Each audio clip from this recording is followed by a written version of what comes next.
Greetings and welcome to beyond business coaching. मैं हूं Kashif Joseph, एक और एक्साइटिंग वीडियो के साथ। मैं आप सबका शुक्रगुजार हूं आपके पॉजिटिव रिस्पांस के लिए, आपके लाइक्स के लिए, आपके वीडियो को देखने के लिए और पसंद करने के लिए। आपका फीडबैक मेरे लिए बहुत इंपॉर्टेंट है ताकि आपके सामने मैं और बेहतर तौर पे वीडियोस लेके आ सकूं और आपके सामने वो कंटेंट लेके आ सकूं जो कि आप देखना चाहते हैं। बियॉन्ड बिजनेस कोचिंग का मकसद सिर्फ और सिर्फ यही है कि आपके सामने ऐसा कंटेंट लेके आया जा सके ताकि आप बिजनेस को स्टार्ट करने में आपकी सेल्फ हेल्प हो सके, सपोर्ट हो सके। हम जानते हैं हमारे मुल्क में शायद उस तरह के इंस्टीट्यूशंस अवेलेबल नहीं है या उनका एक्सेस इतना पब्लिक नहीं है जिसके ज़रिए से आप बिज़नेस करने के वो तरीके घर बैठे सीख सकें और बेहतर तौर पे बिज़नेस को एस्टैब्लिश कर सकें। अगर हम मुल्क की इकोनॉमी को देखें तो मुल्क की इकोनॉमी के जो चैलेंजेस हैं, जो प्रॉब्लम्स आ रही हैं, जो हमें रोज़ बरोज़ अपने मसाइल हम देखते हैं और शायद लोगों से डिस्कस भी करते हैं, लेकिन मसला हल डिस्कस करने से नहीं होगा। मसला हल कुछ करने से होगा। अपने आप में कुछ तब्दीली लाने से होगा, अपने हालात में तब्दीली लाने से होगा, कारोबार करने से होगा और तभी आप उन मसलों का हल निकाल सकते हैं। अगर हम घर पे बैठे रहे, अगर हम सिर्फ़ और सिर्फ़ चीज़ों को डिस्कस करते रहे, तो मसलों का हल नहीं निकलेगा। मसलों को हल करने के लिए हमें आगे बढ़ने की ज़रूरत है, हमें कदम बढ़ाने की ज़रूरत है और जब हम एक कदम बढ़ाते हैं और हम खुदा के नाम लेके हम अपने काम को आगाज़ करते हैं, हम काम के लिए निकलते हैं, तो खुदा भी हमारी मदद करता है और खुदा हमें आगे हेल्प भी प्रोवाइड करता है। मेहनती का हाथ उसे दौलतमंद बना देता है। ये मैं नहीं कह रहा, खुदा के कलाम में लिखा है। जब हम मेहनत करते हैं, जब हम स्ट्रगल करते हैं, जब हम अ, पुश करते हैं, हम अपने अपने आप के लिए कोई गोल्स को सेट करते हैं, कोई प्लान सेट करते हैं, तभी तब्दीली वाक़या होती है, तभी चीज़ें तब्दील होती हैं।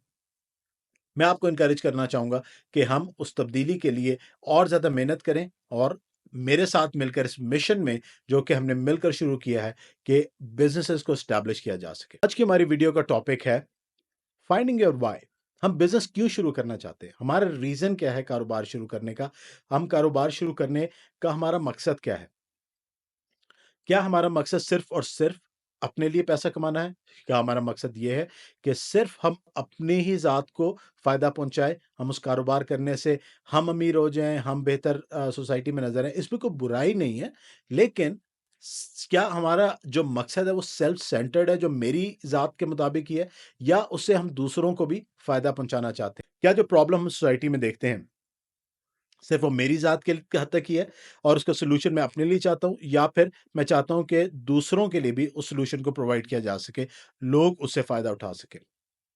अगर आप देखते हैं तो मार्केट में डिसरप्शन जिन्होंने क्रिएट की, मार्केट में जिन्होंने स्टेटस को चैलेंज किया, जिन्होंने अपने काम के ज़रिए, अपने बिज़नेस के ज़रिए, अपने प्रोडक्ट के ज़रिए, अपनी सर्विस के ज़रिए अपने आप को बेहतर लेके गए हैं। उन्होंने लोगों की प्रॉब्लम को आइडेंटिफ़ाई किया है और उन मासेस की, उन लोगों की प्रॉब्लम को जो है सॉल्व करने के लिए काम किया है। उन्होंने सिर्फ़ अपनी ज़ात के नहीं सोचा बल्कि उन्होंने अपने कस्टमर बेस बनाई है ताकि उन कस्टमर्स की, उन लोगों की, जो उन बेनिफिशरीज़ की जो उस प्रोडक्ट और सर्विस से फ़ायदा हासिल करेंगे, उनके मसाइल को हल किया जा सके। तभी वो एक बेहतर कारोबार करने के हद में आ सकते हैं। अगर आप भी कोई ऐसा कारोबार करना चाहते हैं जो आप देखते हैं कि माशरे में जिसमें एक तब्दीली पैदा होती है, लोग उससे फ़ायदा उठाते हैं, तभी आपका कारोबार सस्टेनेबल हो सकता है। एक कस्टमर बेस के बगैर, एक कस्टमर के बगैर आपके कारोबार में प्रॉफ़िटेबिलिटी आना बहुत मुश्किल है। क्योंकि जब उसके कंज़्यूमर्स नहीं होंगे, जब उसको यूज़ करने वाले नहीं होंगे, तो कैसे आपका प्रोडक्ट, आपकी सर्विस सेल होगी और आप उससे अपने लिए बेनिफिट या प्रॉफ़िट्स को जनरेट कर सकते हैं। तो ज़रूर सोचिए कि आपका बिज़नेस, आपकी सर्विस लोगों की ज़िंदगियों में क्या असर-अंदाज़ होगा? लोगों की ज़िंदगियों में कैसे पॉज़िटिव एक असर रख सकता है? तो उसके लिए ज़रूरी है कि हम अपने बिज़नेस की व्हाय को फाइंड करें कि हमारे बिज़नेस की व्हाय क्या है? Why do we need to start this business? हमें इस बिज़नेस से मिलेगा क्या? हासिल क्या होगा? मैं बहुत लोगों से बात करता हूँ और अ, मुझे हँसी भी आती है कि लोगों का मकसद, बाज़ लोगों से जिनसे मैं बात करता हूँ, उनका मकसद ये होता है कि हम कारोबार करें और हम सेठ बन जाएँ, हम बॉस बन जाएँ, हम एक कुर्सी पे बैठे हों, हमारे पास बड़ी-सी गाड़ी हो, हम बड़े शानदार ऑफ़िस में बैठ जाएँ, हमारे पास गार्ड्स हो और जो कल्चर हम देख रहे हैं आजकल, वो सारे उस कल्चर को फ़ॉलो करना चाहते हैं। इसमें कोई बुराई नहीं है, लेकिन इनिशियल स्टेजेस पे ये करना मुश्किल है, ये करना नामुमकिन है। अगर आप बिज़नेस को स्टार्ट कर रहे हैं, अगर आप स्टार्टअप ले रहे हैं, अगर आप किसी बिज़नेस को इनिशिएट कर रहे हैं, तो आपको सब कुछ अपने हाथों से खुद करना पड़ेगा। आप ये नहीं हो सकता कि आप पहले दिन से ही 100 मुलाजिम रख लें, 10 गार्ड्स की फ्लीट लेके पिले फिरें, 4 गाड़ियाँ आपके आगे-पीछे हों, आप एक बड़ी-सी गाड़ी से उतरें, आपका एक ब्रीफ़केस पकड़ने के लिए एक शख्स हो, आप एक बड़ी-सी बिल्डिंग में दाखिल हों, एक पेंट हाउस में आप रहना शुरू कर लें, एक बड़े से ऑफ़िस में आप अपना कर लें और पहले दिन से सब कुछ हो जाए, इस तरह नहीं होता। अगर आप किसी फैमिली बिज़नेस में ख़ानदानी तौर पे आपके पास एक बिज़नेस एस्टेब्लिश है जो आपको विरासत में मिल गया, शायद उसमें वो एस्टेब्लिश चीज़ें हो गई हों। लेकिन अगर आपने सब कुछ स्टार्ट करना है, तो इसके लिए आपको दिन-रात एक करना पड़ेगा। आप उस लेवल तक जा सकते हैं, आप उस लेवल को अचीव कर सकते हैं, बड़ा ख़्वाब ज़रूर देखें, लेकिन पहले दिन से उसको करना मुश्किल है। उसको एक प्रोसेस में लेके आएँ, उसको एक सिस्टम में लेके आएँ। आप छोटे-छोटे माइलस्टोन्स रखें और उन माइलस्टोन्स को अचीव करते रहें। एक स्टार्टअप बिज़नेस में हम सब तो सीईओ बनना चाहते हैं, लेकिन सीईओ का मतलब for a startup business is chief of everything officer, like you have to do everything by your hand. जब मैंने अपने कारोबार का आगाज़ किया तो मैं अकेला था। मैं फ़ोटोकॉपीज़ भी खुद करता था, मैं बैंक के काम भी खुद करता था, मैं अपने ऑफ़िस की सफाई भी खुद करता था, मैं अपने क्लाइंट से मीटिंग भी खुद करता था और सारा कुछ खुद ही करते-करते अब एक टीम डेवलप हो गई है जो कि मेरे साथ बहुत से मददगार हैं, जो कि हम मिलकर काम करते हैं। मैं इनको एम्प्लॉइज़ नहीं कहता, मैं इनको टीम मेंबर्स कहता हूँ, मैं अपने दोस्त कहता हूँ, मैं अपने फैमिली मेंबर्स कहता हूँ, क्योंकि हम मिलकर उस बड़े मकसद को अचीव करने के लिए इकट्ठे हैं, जो कि हम सब ने मिलकर उस गोल को सेट किया है। सो अगर आपका मकसद सिर्फ़ और सिर्फ़ अपनी ज़ात को सोच के है कि आप अपनी ज़ात के लिए करना चाहते हैं या आप ये समझते हैं कि बिज़नेस करने का मकसद यही है कि आप ऐशो-इशरत की ज़िंदगी एकदम से शुरू कर देंगे और आपको कुछ नहीं करना पड़ेगा, लोग आपके लिए काम करेंगे, then business is not for you.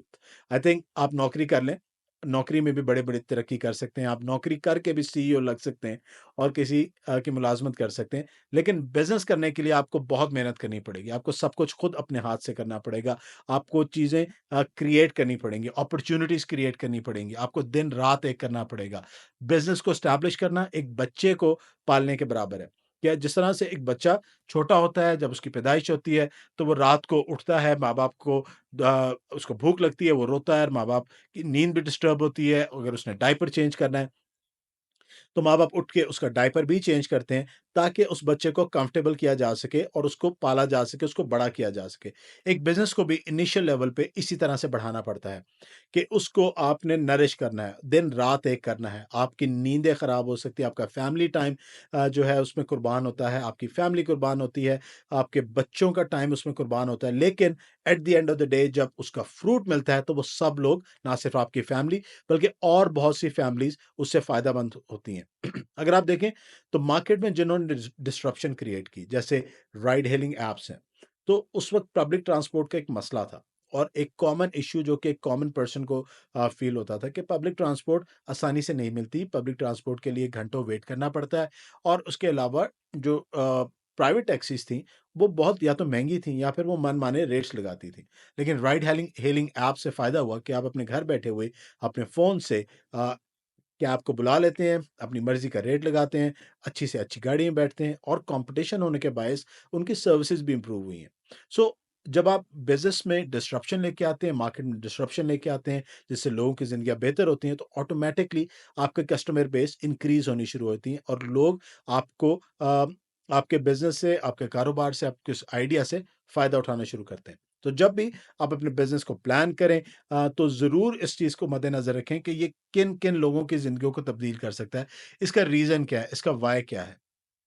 अगर इसका रीज़न बिज़नेस को स्टार्ट करने का, इसका व्हाय सिर्फ़ महज़ अपना ही सोचना है, अपनी ही तरक्की करनी है, अपने लिए सब कुछ करना है, तो I think this is not a right approach. आपको देखना है कि आप उससे कितने लोगों की ज़िंदगी आसान कर सकते हैं। आप लोगों के लिए एक वैल्यू एडिशन कैसे कर सकते हैं। अगर आप किसी ऐसे बिज़नेस को स्टार्ट करना चाह रहे हैं, जो कि ऑलरेडी एस्टेब्लिश है, let's suppose fast food industry. तो आपके फास्ट फूड इंडस्ट्री में, आपके रेस्टोरेंट में, आपके उस मेन्यू में वो कौन-सी ऐसे एलिमेंट्स हैं, वो कौन-सी ऐसी चीज़ें हैं जो कि आप देखते हैं कि मार्केट में जिसका गैप था, जो कि मार्केट में अवेलेबल नहीं थी या आपका टेस्ट कितना डिफरेंट है जो कि आपको उन हज़ारों रेस्टोरेंट्स हैं, उन हज़ारों फूड बिज़नेसेस से मुनफ़रिद करता है ताकि लोग उनको छोड़ के आपके पास आएँ। सो आपको उसकी मार्केटिंग पे, आपको उसके बिज़नेस आइडिएशन पे, आपको उसकी प्रोडक्ट सर्विसेज़ पे आपकी कस्टमर सर्विसेज़ पे बहुत ज़्यादा काम करना पड़ता है। इसी तरह से अगर आप डिफरेंट इंडस्ट्रीज़ में देख लें, तो कस्टमर की डिमांड के मुताबिक आपको चीज़ों को अडॉप्ट करना पड़ता है और जो मार्केट का गैप होता है, आप उसको फ़िल करते हैं। ये सारा प्रोसेस आप बिज़नेस प्लानिंग के टाइम पे करते हैं, जब आप बिज़नेस प्लान को क्रिएट कर रहे होते हैं, कि आपका बिज़नेस प्लान जितना बेहतर तौर पे क्रिएट होता है, उतना ही बेहतर आप रेडी होते हैं मार्केट में जाने के लिए, मार्केट को अचीव करने के लिए, मार्केट में अपने जो टारगेट्स को अचीव करने के लिए आप रेडी होते हैं। अगर आप बिज़नेस प्लान को बेहतर तौर पे एक बिज़नेस प्लान बनाना चाहते हैं, तो मेरी इसी चैनल पे एक वीडियो है, how to create a business plan, आप उसको ज़रूर देखिए, ताकि आप भी एक बेहतर बिज़नेस प्लान बना सकें। ज़रूरी है कि एक बिज़नेस प्लान बनाने के बाद आप मार्केट टेस्टिंग करें। आप मार्केट में उस प्रोडक्ट को, अपनी सर्विस को लेके जाएँ और देखें कि आप मार्केट में इसका रिस्पॉन्स क्या है, कस्टमर्स का रिस्पॉन्स इसके बारे में क्या है। और वो आपको हेल्प करता है आपके बिज़नेस मॉडल को थोड़ा-सा शिफ्ट करने के लिए, पिवट करने के लिए, थोड़ी-सी वो स्लाइट चेंजेस लाने के लिए, जो कि कस्टमर्स की डिमांड के मुताबिक हैं। और जब आपके कस्टमर्स की डिमांड आपके बिज़नेस मॉडल्स के साथ अलाइन हो जाती हैं, तब आपकी प्रोडक्ट और सर्विस बेहतर तौर पे ग्रो करना शुरू करती है और उस वक़्त शायद 4, 5, 6 साल, 10 साल बाद आप भी उस लेवल पे आ जाते हैं कि आप सिर्फ बैठ के करें और लोग भी काम करें। लेकिन तब भी even if you manage a company of thousands of people, you still have to work very hard. आप तब भी उस बिज़नेस को किसी के हाथों में नहीं दे सकते। आपको खुद बहुत ज़्यादा मेहनत करनी पड़ती है। आपकी मेहनत करने का तरीका बदल सकता है, लेकिन बिज़नेस जिस तरह मैंने बताया एक बच्चे की मानंद है। एक बच्चे को जितना बेहतर उसके माँ-बाप पाल सकते हैं, फॉस्टर होम में डे केयर सेंटर में उसकी उस तरह से केयर नहीं हो सकती। इसी तरह से एक बिज़नेस को जितना बेहतर तौर पे उस बिज़नेस का ओनर या बिज़नेस को जिसने स्टार्ट किया है, जिसने इनिशिएट किया है, वो और उसकी टीम कर सकते हैं, कोई और उस आइडिया को, उस विज़न को उस तरह से ले नहीं सकता। सो मैं एनकरेज करूँगा कि अगर आप भी अपने बिज़नेस को करना चाह रहे हैं, कारोबार को स्टार्ट करना चाह रहे हैं, कोशिश करें कि अपने नहीं बल्कि दूसरों के लिए भी आसानियाँ पैदा करें, ताकि उनकी ज़िंदगियाँ भी बेहतर हो सकें और at the end of the day जितना बड़ा आपका कस्टमर बेस होगा, उतना ज़्यादा आप अपने लिए प्रॉफ़िट जनरेट कर सकते हैं। खुदा के कलाम में भी लिखा है, सिर्फ़ अपने नहीं बल्कि दूसरों के अहवाल पे भी नज़र रखो। तो ज़रूरी है कि ना सिर्फ़ हम अपने बल्कि दूसरों के अहवाल पे भी नज़र रखें, ताकि दूसरे भी हमारे साथ मिलकर उस एन्जॉय कर सकें उन सर्विसेज़ को, उन प्रोडक्ट्स को, उन तमाम बिज़नेस आइडियाज़ को, ताकि लोगों की ज़िंदगियाँ भी तब्दील हो सके।